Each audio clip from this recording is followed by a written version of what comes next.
Hi, I'm Gabriel Deverens from the Walkable Ottawa podcast. We are a homegrown initiative focused on transitioning Ottawa's neighborhoods into more walkable communities. We interview key stakeholders, industry leaders, and community members to see how we can build a better Ottawa of tomorrow. On today's episode, we have Sheila Perry, who is a past president of the Federation of Citizens Associations of Ottawa. They're an umbrella group that represents all community associations in the region. We chat about their role in trying to transition our neighborhoods to be more walkable communities. I hope you enjoy our conversation. Sheila, how are you? I'm good, thank you. Good. Given all the circumstances, Yeah. we're doing pretty well, I'd say. I think we're doing pretty well too. Yeah. Good to be here. Thanks. Good. So let's kind of get the conversation started. What is the FCA? What do you guys do? What's your roles or your responsibilities of the organization? Well, thanks for the question. The FCA is a very interesting organization. If you think of it in very short umbrella terms, it's an umbrella organization for community associations across the city. Okay. And our mantra is really neighborhoods matter. So when you look at that and the composition right across the city, as growth happens, but also historically, you've got organizations that have been around for many, many years. Yeah. So it's very interesting. They're changing times, but the bottom line for us is really trying to engage, support, and really keep a focus on how neighborhoods can be improved. Mm-hmm. So with that, our big committees, as you can imagine, and that's part of our big conversation, is the planning side. So we have a planning committee that's very active. We have a transportation committee. We have environmental issues. We have governance issues. And within all those committees, there's a broad membership, obviously, right across the city. So we're well over 50 organizations coming together. Special interest organizations have also joined in. So Green Space Alliance is part of us now, Healthy Transportation Coalition, cafes, which is the community associations for environmental sustainability. Okay. So groups such as those, have embraced our work, and it's a collective opportunity to get together, to share issues. We meet monthly. And we've actually been doing that successfully during COVID. That's so awesome. It's quite interesting. Our most recent meetings included Chief Peter Slowly and Dr. Vera Etches. Oh, cool. And, awesome. It's wonderful for them as well to have that outreach. We're not having to drive everywhere. But it's a very different kind of feel for a meeting because it's not a person-to-person easily done as we would when we would normally have a general meeting. That's right. And just so you know, we have been in the habit, too, of having our meetings in various locations. So a general meeting could be out in Orleans in 1 month. Our last one that we actually had before COVID, we were at Carlingwood. Or Carlington. We've spent time at Glebe Community Center. We've had them in Overbrook. We've had them in Canada, Manotick. So the idea is to go to those places. And then aside from that, we have monthly board meetings and, of course, then the committee meetings on top of that. So we're an active organization. So I guess from both ends of the city, so from kind of Orleans all the way to Canada, Stittsville to Barrhaven, Riverside South, and everything, all the neighborhoods within the Greenbelt. That's correct. So you guys, there's obviously community associations for all of those individual kind of communities. And I guess you guys represent the collective of all of these associations. And help kind of gather the positions of the sentiment of all those individual communities and all their individual factors to kind of chat with whatever current issues. And I guess one of the current issues that we have now is we are going through a very interesting exercise in terms of the new official plan. So the city of Ottawa has been, we're expecting their draft of the new official plan to come out in the next month or so. And I understand it's something that you guys at the SCA have been working or following and being involved and collaborating with closely. It's extremely important. It is going to set the stage for many, many years to come. So being So how many involved, years would that document be in effect for? well, the Or how long of a review, horizon are we looking at? yeah, well, the review by provincial standards has to be done every 5 years. Okay. However, this horizon is looking beyond 2036 and well into 2040s. And you can imagine the kind of planning and trying to be visionary around that with a monstrous geographic area. I know. Because I understand you worked on the last version of the official plan when it was last done. So you have the experience of having worked on the previous version, which was, I guess, soon after the City of Ottawa amalgamated. And now fast track a few years later, here we're in 2020 and trying to go through that same visionary exercise as before. Well, it's quite a bit different this time, Okay. happily, I must say. And that's part of why it's so important to have that good rapport with city staff. The players have changed tremendously in all areas. So when I was involved back in 2013, that's 7 years ago, my it's hard gosh. to imagine the changes, but we had a different leadership that was at the city level. We had different leadership at the GOBA level. So, you know, it's meeting these people on their turf. And that was very much something that I was very interested in. So just to give you an example, we were very much, I felt, on the fringe of the OP involvement or official plan involvement in 2013. And when you say on the fringe, you mean like Well, how do you engage people? Right. Is the big thing. Yeah. Is engagement really having good dialogue, just like we're having right now. FaceTime, talking out some of the issues, setting about those goals. So I'll just give you an example. The city had various meetings held at various centers. And I believe there were 5 or so. But anyway, we were trying to find out where they were, when, and of course we would promote this for the various community associations. But the dialogue was simply with the maps up for everybody to look at.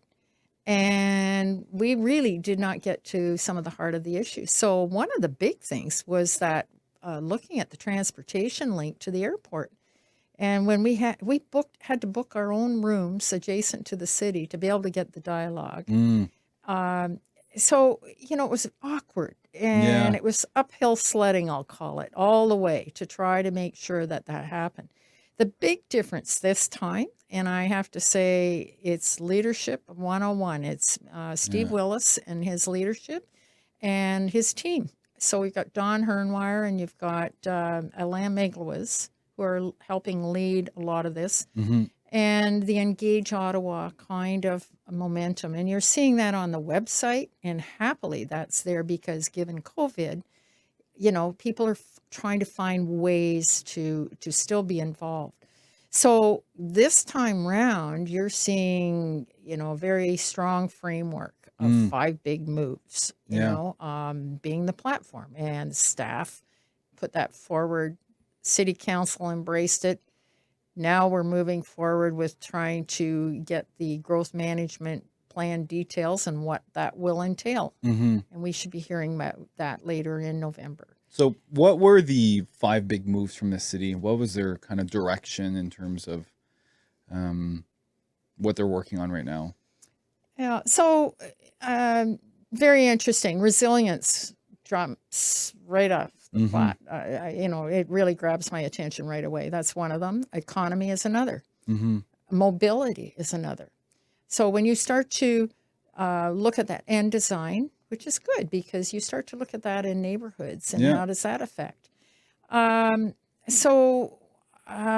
When you look at, for example, the mobility side of things, what does that entail? Well, we've got LRT very much as a huge, huge project.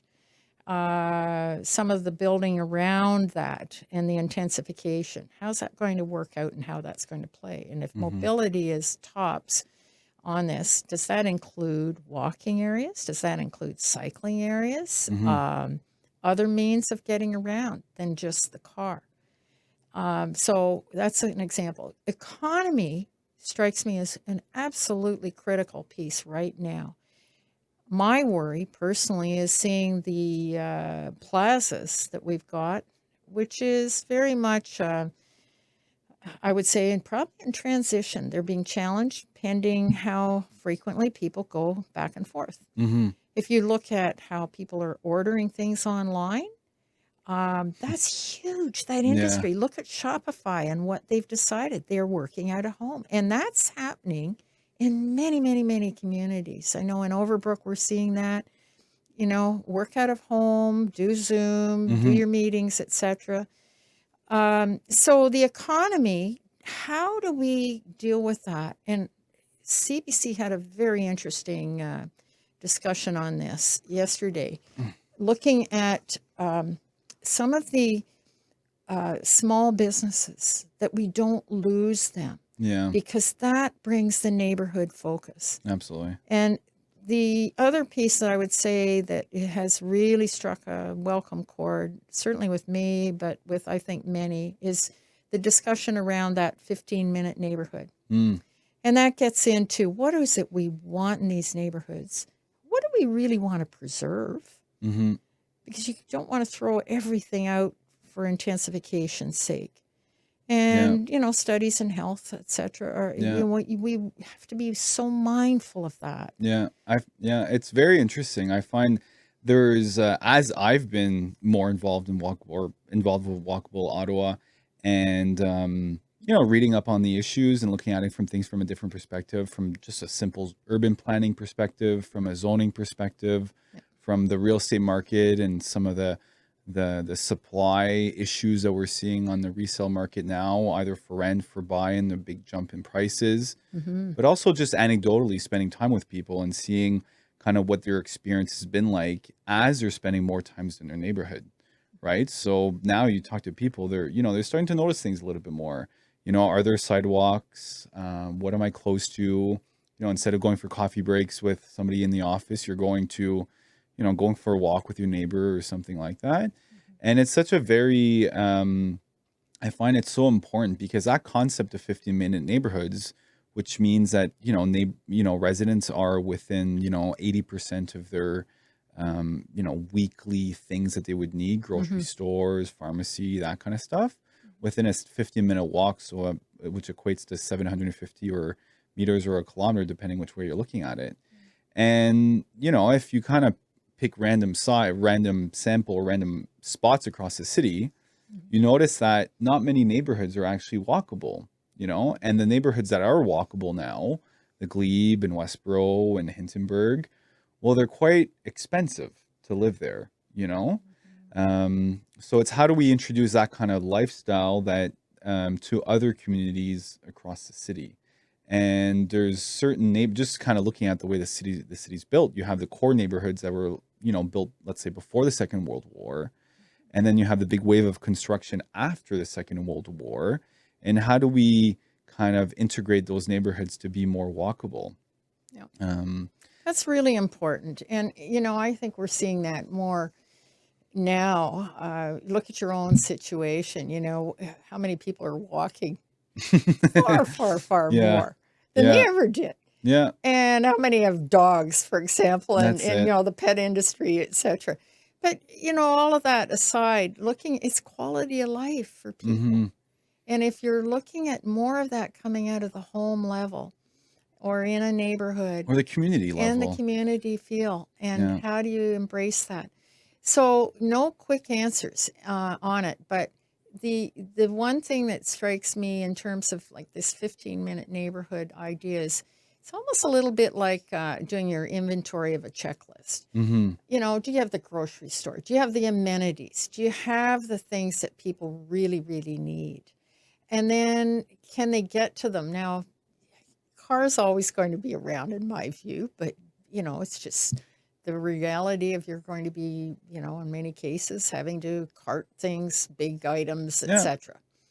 But when you're starting to look at how what have you got around? Have you got the grocery store? Have you got the hardware stores, Yeah, the handy items? And that makes it really attractive. absolutely. So And I if you think look at the Glebe, for example, and I Mhm. use that as an example, it's lovely, lovely main street there. It's been established many, many, many years.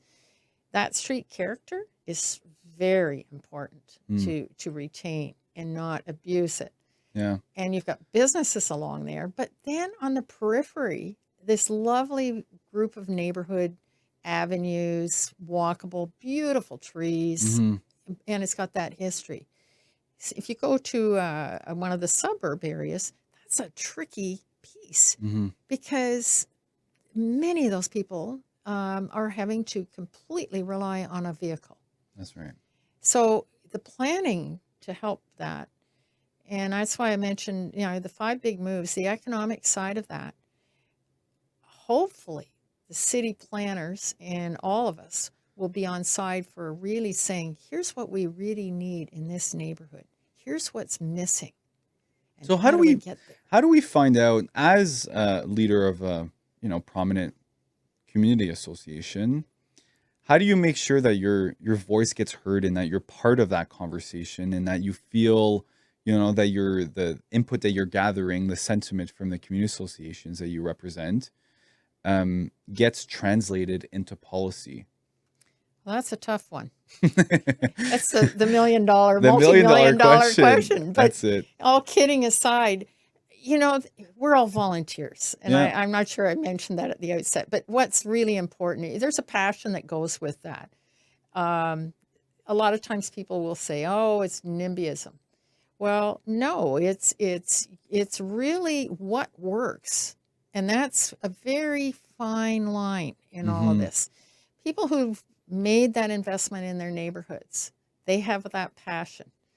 Um, if they don't have that ownership, it's a tricky business to try to get that buy-in. But community associations, and I'm just thinking ahead here, the transect discussion that's going to be coming up. We know Hmm. there will be transects or area regions, if you will, of Ottawa. Yeah. Within that, there are those neighborhoods and those community Yeah. associations. So activating them through a planning, a coordinated process, and I see that that could be managed quite effectively Hmm. uh, to basically, you're doing an inventory Yeah. of some of the things and go to the folks. So right now, I'll give you two examples of things. I'm involved right now with a CARP study, Okay. and we're working with the Councillor Eli Shantiri and the BIA. And this has come out of the School of Telfer Management at University of Ottawa as volunteers, and it's part of a practicum where we're reaching out to the citizens through the community association and so on to find out what it is. How is life in Mm. CARP? And we're going to have the results of that coming out fairly shortly. Yeah. And hopefully that kind of initiative will be listened to by the city planners and help with a go forward kind of plan. Hmm. So it's everything from, in a village it's very different and we must not exploit it. Hmm. But at the same time, I can tell you right now, grocery store, there isn't one there. Mm. So that's an example that has come forward. Roads, there's some big truck movement along some of those roads. Yeah. Residents are saying, please protect us. Yeah. So, it's that fine line. So then inner city, and if you look at areas that are just exploding in development, Hmm. Westboro, Hintonburg, these areas, the caution there is to not overdevelop. Mm. And the pressure on the infrastructure is enormous. That's another thing that is part of all of this that Hmm. has to be very, very much respected. Yeah. And that takes engineers and good planning. Yeah. So back to how do you engage? Well, the transects are really going to be, I see that as a city way forward. Within the engagement of those various areas, those players are going to have to come together. And I think within each community association, the ones that are very high active, etc., are really going to have to grapple with what is it that we want, what do we want to retain, and Hmm. what do we really want to park or put a caution That's on. right. Yeah. And I think, you really need all factors to be working in order for it to work. And I think in order to kind of transition, especially urban, already established neighborhoods to be more walkable, you need all factors to be playing to be working all in cohesion. And we need to set the bar actually quite high, or else we're not going to steer away our developments and our city from being car centric to being completely, you might just need a car on the odd weekend or, once or twice a month kind of thing. Yep. So, I think that's actually quite a reality. hmm I can tell you a number of things I get through the email. It's very clear a number of people are saying, we don't need that second car. that's right. And, it's like that lifestyle where people are, biking to the grocery store, going through the park, Yeah.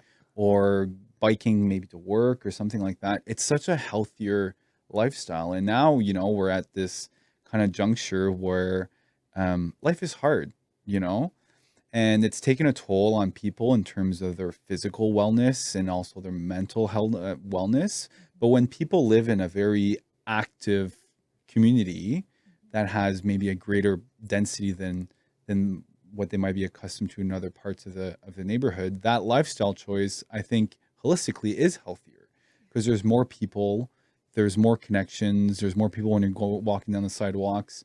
And the big part about walkable communities that from my research is it's the people that make it interesting. Communities that have a front porch, people are more likely to engage with their neighbors. Mm-hmm. Obviously sidewalks help with that. Well, But it's very obviously, interesting because yeah, it's true. You think about it, how many people do you chat with when you're out walking? exactly. And that's very much Yeah, what has been happening. yeah. Neighbors So, that we've never seen yeah. because it's out, they go in the car first thing in the morning or off they go to work. Well, Mm-hmm. now when they're at home, it's changed that Mm-hmm. kind of environment. Yeah. So, I think we're social creatures. 100%. Yeah, People are, that's one thing we've learned this year. We're social yeah, creatures. people That's it. want to meet. Yeah. They want to chat, Yeah. and that's a very important component. So neighborhoods matter for sure in all Mm-hmm. of this. Yeah. You mentioned one of the words cohesion. And I really like that because I think that cohesiveness is going to be really needed going forward. And that's at all levels. This Mm-hmm. isn't just development industry going off. This is going to include all levels of government for sure, talking. The balance, how do you get that in your Yeah. various neighborhoods and you don't overload any one area? Yeah. And then we're talking about the people who actually live there along with the industry. Mm-hmm. And so, city, industry, and people. Yeah. And if we Exactly. keep that in mind, that cohesion, and keep that discussion going, and that has to happen in all areas. Mm-hmm. The other thing here is this isn't going to be an instant overnight No, at all. no, it's going to be a slow process. Yeah. And it's a little bit hard to kind of envision, okay, so we're proposing these changes to the zoning bylaw, for example, which dictates, height, mass, the scope of any building on any one given property. What does that look like? Well, I think from the work that we've done in terms of the 3D modeling through Walkable Ottawa, we've actually picked Overbrook, which is a community that both of you and I live in, and we did a 3D representation of what a street could look like, Mm-hmm. what it looks like now, what it looks like in 10 years, and what it looks like in 25 years. And depending on what intensification measures that we put in, how that might impact the number of people that live there, because it is a chicken before the egg. For those communities to transition towards being for in Overbrook, we're like 2 or 3 kilometers from Parliament Hill, right? But it's not a walkable community, really. So how do we transition now? Well, we need enough. One, we need those veins where there can be a bit more commercial businesses. So we need that commercial zoning to go through. And then how do you transition that from today until 10 years and 25 years? So people can have those destinations to walk to, and business can start establishing themselves there within the local fabric of their community, but that once they do, they'll actually be able to survive and thrive because there's enough people to withstand a coffee shop or to withstand a lawyer's office or to withstand a physiotherapy clinic or something like that. Oh, that So, is so key. And that comes back to our economy. You know, it's high risk for an entrepreneur to open up something yeah. if it's in a food desert or, you know, a place that it just isn't attractive. Mm-hmm. So, you know, that's part of the transition. And the economy and all around that is a tricky piece. Yeah. So in Overbrook, you know, I'll use the example you talked a bit about is the coffee shop. Wouldn't it be nice if we go all the way over to Starbucks over at Coventry Road, but that's a busy thoroughfare. For sure. Is there a nice spot in between that? Yeah. And you can think of places that Yeah. could be there. Yeah. But it's that exact kind of sentiment. Wouldn't it be nice, you know, going through that exercise where residents are, because, you know, residents knows the issues in their neighborhoods. And, you know, wouldn't it be nice and ask those residents to finish that conversation? Yeah. So we can kind of figure out the sentiment. And I know the first neighborhood study that we did through Walkable Ottawa through Rosalind's work, one of the founding members, was in Overbrook. And she was a bit surprised at the responsiveness of the neighborhood changing and people being very excited. And I think in the absence of having a vision proposed to them, people will kind of come up with their own conclusions. But if they feel that that's the direction that we're going, that's where, you know, we will transition in 5 years, 10 years, 20 years. So you mentioned about the 3D, for Yeah. example.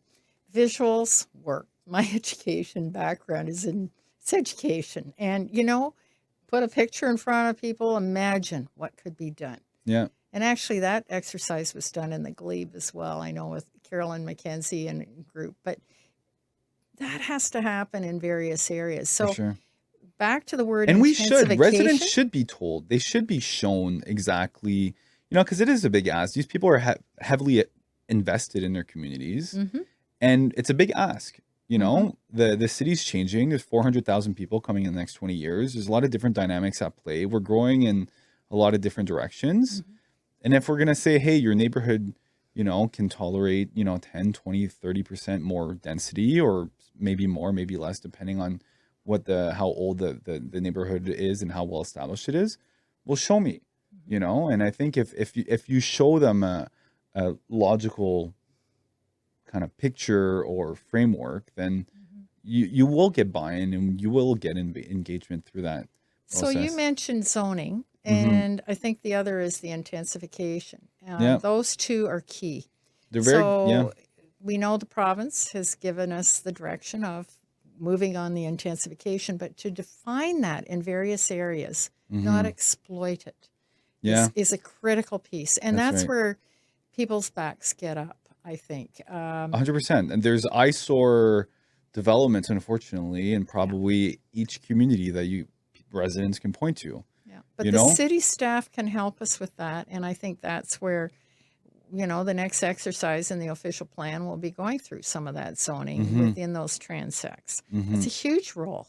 What is permitted along a main corridor? Well, if it's a corridor and a route that will allow the height, and I use the example of the Glebe, you know, if you've got a main street area, certain height, not to skyscraper the area, but to have something that could be amenable. And what's wrong with going up to 2, maybe 3 stories in the infill areas or with the adjacent areas? So the nodes and corridors, once that's defined of those areas, I honestly believe that will help very much in various communities. And already lots of people are aware of that through transportation issues. But Lincoln Fields, for example, take a look, LRT.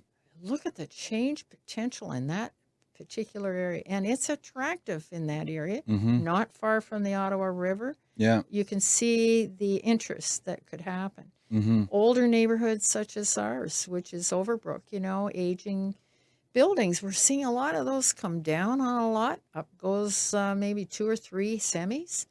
And, that's the wish of many people to see that happen. Yeah, I think one of the things that I've noticed is that in 1950, there used to be 7.9 residents per household, and now we're at 2.4. So that's a really drastic change. So if you take, let's say, your average community where there's a 50 by 100-foot lot. Well, before there was 8 people there, and now there's 2.4, So, and there's way more people than there was at that point in time living there. So just the way we live, the households have become smaller, and now therefore, the needs for those properties, and especially the ones that are being rebuilt, have changed. But So, there's some monster homes out there too, well, aren't that's there? the thing. And I think the way that the zoning is written now, sometimes there's other uses that are allowed within that specific parcel, mostly in kind of R3 or R4 neighborhoods. So just for, I guess, a little bit of context, every property in Ottawa has a zoning code, and R being the first letter, so for residential, and then 1, 2, 3, 4 will dictate the amount of density that's there. So R1, one house, one lot. And that's been a big topic of conversation with the folks at Ecology Ottawa, because, they're actually looking for a bit more density, so we can kind of wash away from our car-centric culture. But so R1, one house, one lot. R2, we're allowed to build semis. And then when you fall into R3 zone, then you can have a triplex, so 3 horizontal properties. And then R4, which has been a specific subset of the zoning in Ottawa that's been quite controversial for many years, allows for low-rise apartments. So you're allowed 3.5 stories. So just to kind of circle back, a lot of the zone, like, I think it's perfect example. If you take at most neighborhoods that have seen a lot of intensification, so Vanier, Overbrook, Carlington, around the Lincoln Fields areas, semis are being built. And why? There's a lot of different housing types that exist out there, but it only seems that semis are being built. And these are actually oversized semis, in the sense that there's, they sell for, depending on the neighborhood and how desirable it is, anywhere from 800,000 and 900,000 to 1.1, 1.2. Right? So if that's a new type of housing that is mostly being built in the urban neighborhoods, well, it's not sustainable, because the average family can't afford a house of that price. So what do you do? So the Right? key word is affordability. And Mhm. I'm not an expert in the building industry, but the materials, from what I am understanding in the most recent time, is Yeah, that they're escalating the prices. correct. And to build a semi, or is that affordable? So the small house, you're hearing stories now of the tiny house movement. You're Mhm. hearing even the coach house, Yeah. models. And some of that's happening quite successfully out in the West. Mhm. Um, and if you look at various cities and how they're accommodating, I think we can take some of those examples. But I am very concerned about the affordability. And I know that GOBA, and talking with Jason and various people at the city, we're in a very big crisis, I would say, at this time. And Mhm. it's just not us here in Ottawa, No, it's nationally. it's nationally, of course. Housing's And expensive in we're Canada. seeing the government react with some funds coming through. Canada Mortgage and Housing is one Mhm. way, but those things don't get built overnight. So one of the things, and this is again thinking out of the box, we're going to have vacant buildings. A few. And Yeah. these are office buildings. We're a federal jurisdiction Mhm. area. There's opportunities galore, in my Mm. view, to see some retrofits being looked at Mhm. and examine. And again, strategically looking at where those might be. Yeah. Um, and the small family. I mean, if you're looking at the small family, do they really need that oversized place? I don't Are think they going to so. be able to afford it? It's And funny. I think it's kind of gone in waves where people's requirements for space kind of went up. If you kind of look over through time, the last 30, 40 years, people's requirements for space kind of went up, because mainly they could afford it and it was accessible. And then, for friends in my generation, we don't have these lavish 2,500 square feet is way too big. Yeah. People are very comfortable raising a family in 1,400 square feet and living, if they're a couple and they're a single person, in 500, 600, 700 square feet. So how do we create that more of that type of housing? And for me, as a real estate agent for the last 7 years, this year specifically, I've never seen so many people look to buy in outlying communities just outside of Ottawa. So Almont and Smith Falls and Arnprior and Limoges and Osgood, and it's obviously a nature byproduct of what people can afford. But at the same time, some of those communities are actually more walkable than and tight knit and have a strong sense of identity than other urban neighborhoods, which are supposed to be close to all of the amenities nearby, which is the reason why they're living in a major metropolitan area. So that transition is changing, and I think it's a very exciting time. Well, in real So estate, you're seeing the momentum of these things happening, and those are all very interesting trends. And of course, the prices are escalating as well in the yeah, housing. yeah, But people will move with their feet, as they say. I think the choice will become the big thing for people, reevaluating where can they, first of all, live, work, and play mm-hmm, with the best enjoyment. And it's a little bit like you walk with your feet. You're going to walk to, if you can, and if it's doable, to consider that. Many people are, I think, in this time of real challenge and COVID, re-examining a lot of that, a as lot you of it, say. yeah, And there's nothing like that lovely village feel. And I know that from the feel of just chatting with people. Richmond, mm-hmm, it's delightful. yeah, I Same with Carp.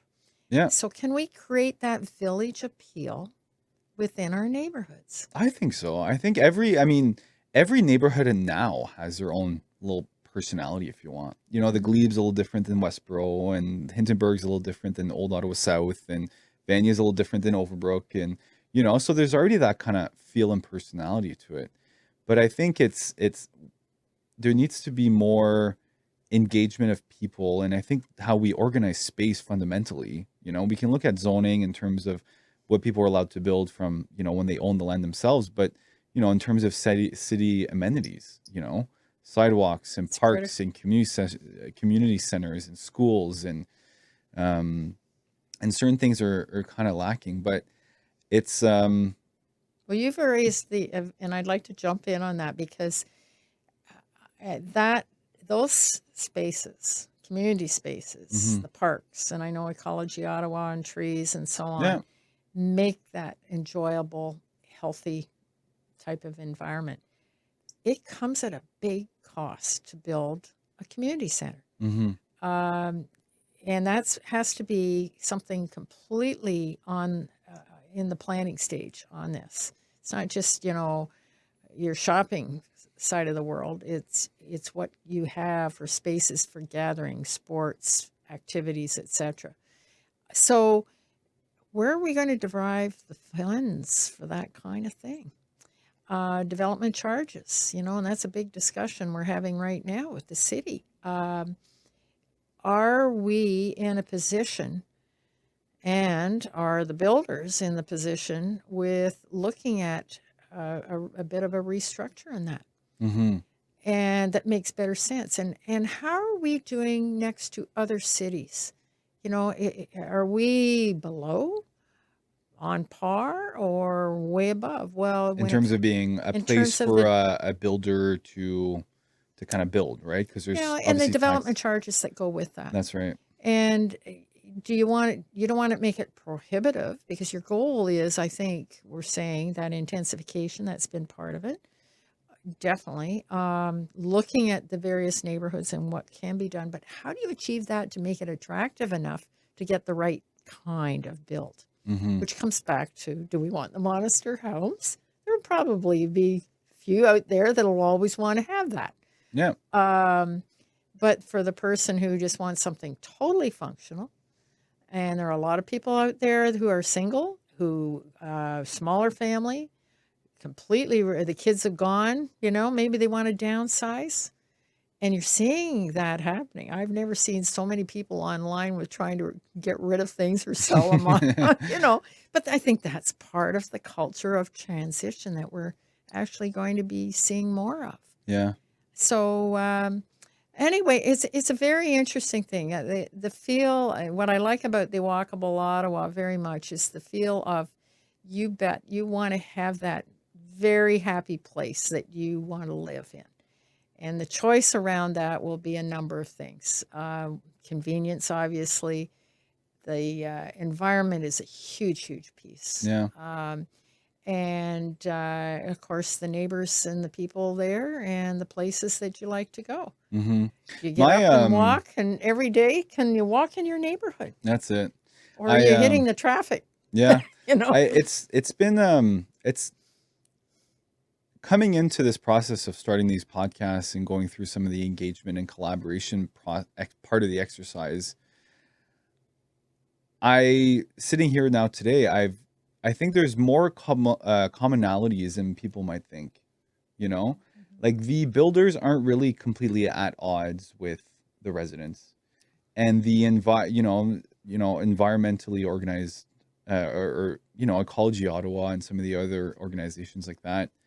Like there's a lot more people want the same things in some respects. And there's a few parts and pieces that they'll disagree on, but that 50, 60, 70%, if we can focus on that and the parts that we agree from different perspectives, because every perspective is valid, because we all have a stake. It's all our city, that part I find encouraging as we go through the process, and it should be a collaborative exercise. It's a tough, long road, though. Absolutely. And, do you have the right players at the table? Because it takes time to do that.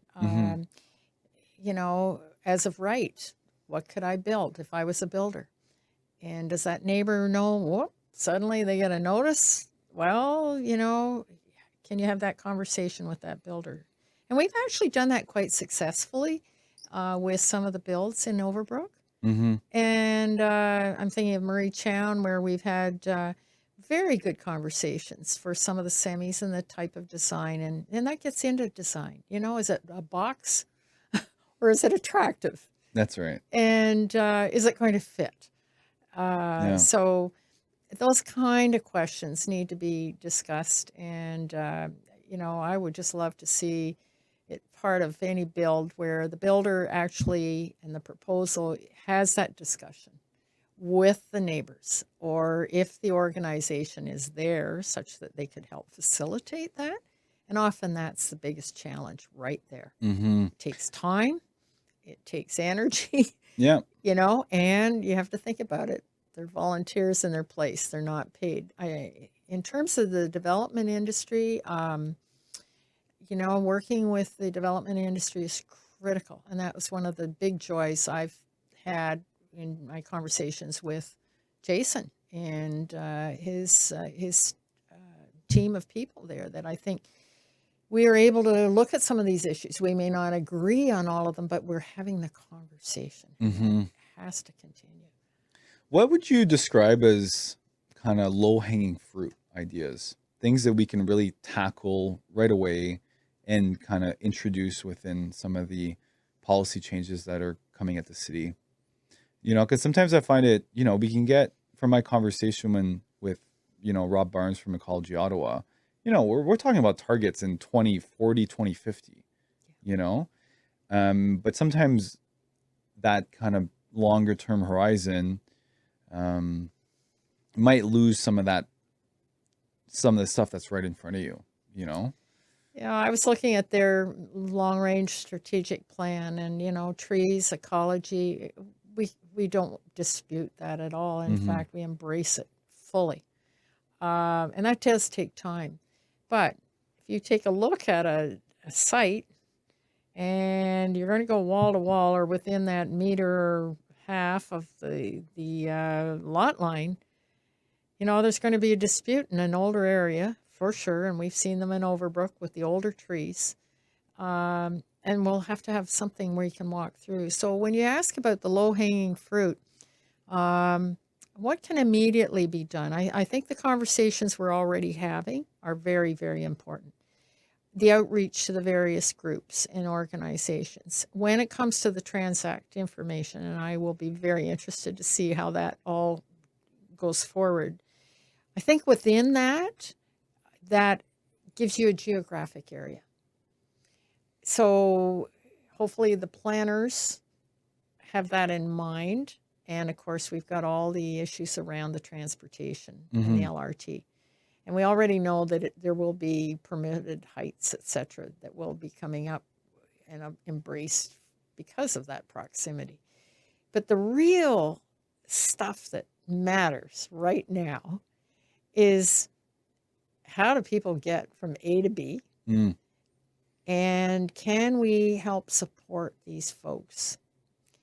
Can we make sure we got a roof over the head of everybody? How do we get there? How do we, we've got the challenges of the socioeconomic issues. We can't run away from that, even if as a government town, So how's that quality of life, the health, and so on? And those health is huge. Education piece, we've got universities here. We've got lots of opportunities there. The business side, the economics, I am concerned that small business is embraced and supported in every neighborhood. Those are some of the things that can help. Do we have a BIA in every neighborhood? No, we don't. So it's an uphill battle. Vanier has a BIA, Barrhaven, various areas, certainly Westboro, very active. But when you're flying alone in your own community and you're trying to embrace some of those needs that are identified, rather than something coming from the outside in always. And the other I'll just mention too is, I think around the social housing, and I know this will be a debatable item, but we've got a huge amount of, and I'm using this in Overbrook as an example, way overloaded on the Ottawa community housing. What's the long-range plan there? And that question has to be asked. Yeah. Is that happening in every neighborhood? Not at all. No. So within there, and people will argue this, I know, but socioeconomically, that changes the complexity and the needs and the support systems. And do we have that? Yeah. I'd like to see, I think health is a huge issue. Frankly, I'd like to see some kind of accessible health center in every community. And that could be very much worked out with the ministry. And, we do that with our schools. Could it happen on the health side? Yeah. And the economics I've mentioned. And the real quality of life, what really, really matters. So fast forward to the community associations, same thing, asking them, what do you think you need? How can we help you? Or how can we collaborate? And that collaboration, I think, will help a long way if we could ever pull all the players together in one room. Yeah. How are we doing on time, Will? 10 to 3. So how long's it been? How long? It's just at that kind of precipice where we're hoping kind of things take off. Yeah.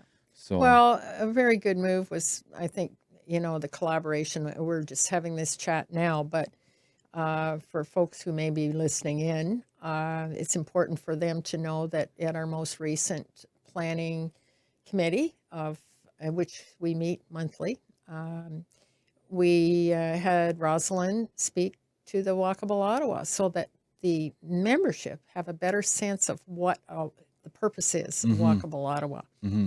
And I guess the follow-up to that will be the kind of position paper and where you see that happening. That's right. And potential for collaboration, how this might work in various areas.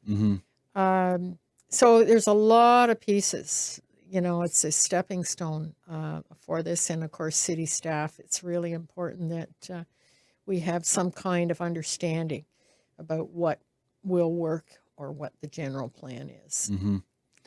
What where do you find are the biggest needs are within, if we take a step back as a representative of an umbrella group that kind of looks at all the community association, what are the kind of needs in terms of, from a day-to-day functional basis for you guys to kind of operate in order to kind of get that, have the resources available in order to really represent community associations as well as you can?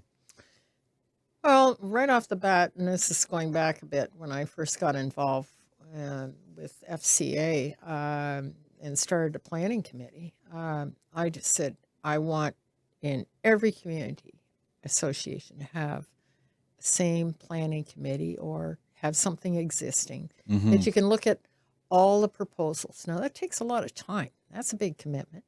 So, in other words, it's replicating or having a committee at every neighborhood level. Okay. So that's the first thing. And are they organized? Do they have a community association? And some areas don't, or they're developing, and that they're going to need some help with that. City councilors could be helping embrace that, and I know some do. Some have very strong meetings monthly with their team or teams of various community associations. But the other thing is, I think we come back to that we're a volunteer base, and the expertise of professionals may or may not always be there. So, for example, Rosalind is an architect. Do you have a planner on your planning committee that can say, well, you got to think about it. The reality is this person can do whatever they want because this is the zoning. Yeah. So it's that understanding. And I think if we had some of that expertise around the table, you start looking at these various scenarios of 3D projects and what could be. People may go, wait a minute, this is just too much. But what could be and potential for that. And I guess the other thing I would like to mention too is it's getting the right developer. That's right. Who would be interested, or somebody who comes along and says, you know what, this is a place that's just begging for an opportunity of better development, we'll call it, or rehab, or restoration. Yeah. Or maybe it's a tear down totally. Yeah. And that kind of go-to. So my big dream in all of this for our FCA people is I would like to have a list of go-to people that I could circulate confidently and not be accused of you're biased, Sheila, kind of thing. But quite seriously, an inventory of expertise of who would be willing to work with a community association. Probably pro bono, unfortunately, because we just do not have the dollars. And again, I come back to that base. Some are very well endowed, others maybe not.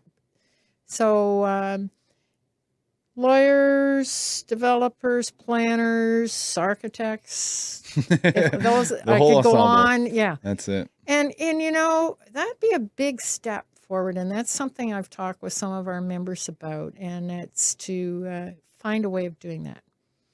And then, without being accused of being biased in one way or the other. The other is I look at some of the examples of, and I'm in conversation with Calgary and Edmonton. I just adore what Edmonton has done. When I was out there, if you think about those metro boxes we used to have, every one of them, when you walk into their neighborhood, has a walking map.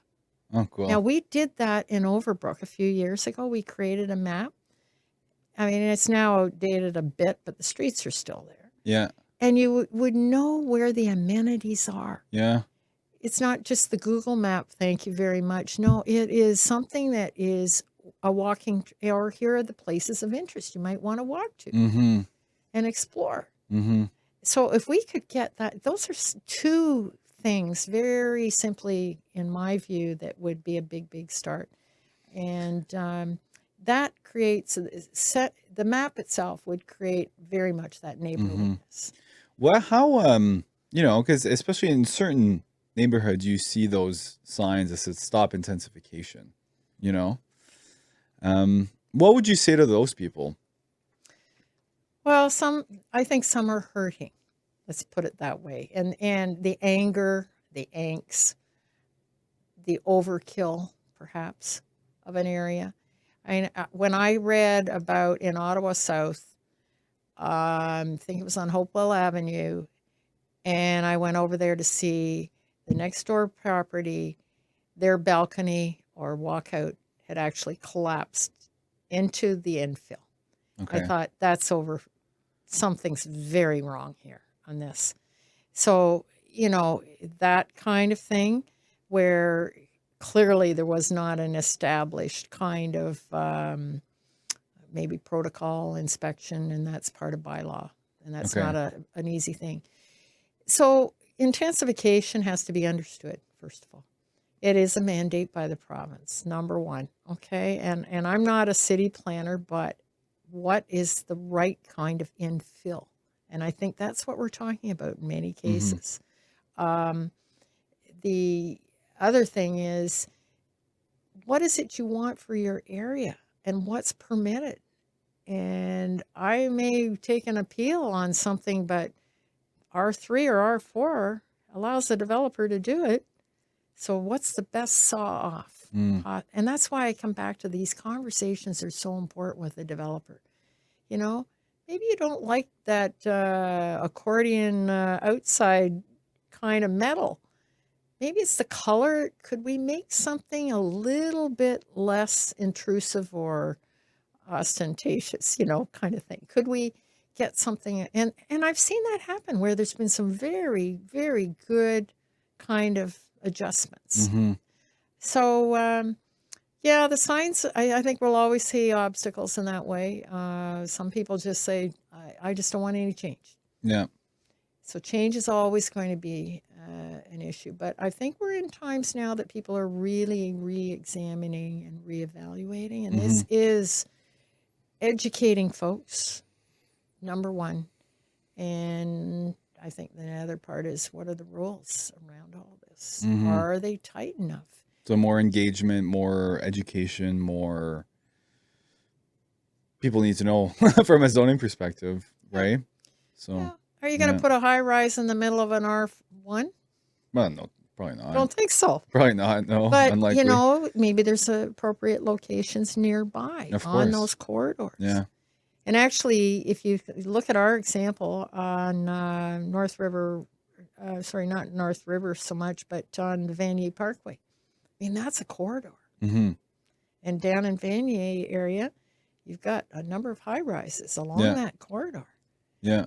And others, but then on the adjacent streets, respect those places, infill, improvements, try to get that. I think you'll have a happy neighborhood. That's it. I'm really excited for kind of what the next few months will come out in Ottawa's history. There's a lot of exciting things, and I feel like they've all been culminating to the next 12, 18 months. So thank you very much for joining us. And I look forward, once we have a bit more content from the City of Ottawa to kind of review, then we can continue to collaborate with other kind of key stakeholders, so we can not only hear what the residents has to say, but different industry professionals, so we can all kind of design the one city that we all can be proud of, and we can all look forward to kind of raising our kids into, and kind of retiring to, and building out that potential for Ottawa for generations to come. So awesome. Thank you, Sheila. Thank you. Yeah. Very much enjoyed this. And like you, I'm very interested to take a look and see where this will be going. It's so important for the future of Ottawa. Awesome. Thank you for joining us on the latest episode of the Walkable Ottawa podcast. If you want to keep up on our progress, make sure to follow us on social media at Walkable Ottawa, as well as visit our website for more information at walkableottawa.ca. If you don't want to miss the next episode, make sure to subscribe on your favorite podcast app. Thank you.